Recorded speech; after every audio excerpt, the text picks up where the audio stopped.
But there's a reason. There's a reason. There's a reason for this. There's a reason education sucks, and it's the same reason that it will never, ever, ever be fixed. It's never going to get any better.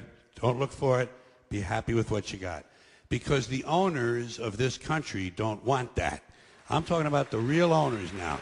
The real owners, the big wealthy business interests that control things and make all the important decisions.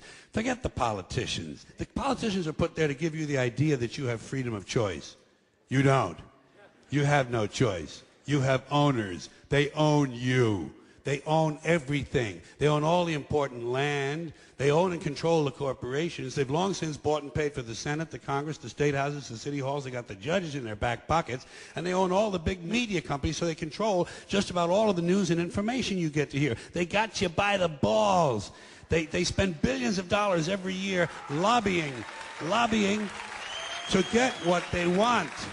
Well, we know what they want. They want more for themselves and less for everybody else. But I'll tell you what they don't want. They don't want a population of citizens capable of critical thinking. They don't want well-informed, well-educated people capable of critical thinking. They're not interested in that. That doesn't help them. That's against their interest. That's right.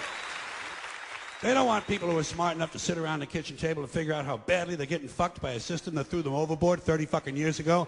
They don't want that. You know what they want? They want obedient workers. Obedient workers. People who are just smart enough to run the machines and do the paperwork and just dumb enough to passively accept all these increasingly shittier jobs with the lower pay, the longer hours, the reduced benefits, the end of overtime, and the vanishing pension that disappears the minute you go to collect it. And now they're coming for your Social Security money. They want your fucking retirement money. They want it back so they can give it to their criminal friends on Wall Street. And you know something? They'll get it. They'll get it all from you sooner or later because they own this fucking place. It's a big club, and you ain't in it.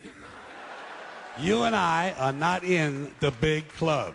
And by the way, it's the same big club they use to beat you over the head with all day long when they tell you what to believe. All day long, beating you over the head in their media, telling you what to believe, what to think, and what to buy. The table is tilted, folks. The game is rigged. And nobody seems to notice. Nobody seems to care. Good, honest, hard-working people, white collar, blue collar, doesn't matter what color shirt you have on. Good, honest, hard-working people continue. These are people of modest means. Continue to elect these rich cocksuckers who don't give a fuck about them. They don't give a fuck about you. They don't give a fuck about you. They don't care about you at all. At all. At all. Yeah. You know? And nobody seems to notice, nobody seems to care. That's what the owners count on, the fact that Americans will probably remain willfully ignorant of the big red, white, and blue dick that's being jammed up their assholes every day. Because the owners of this country know the truth. It's called the American dream, because you have to be asleep to believe it.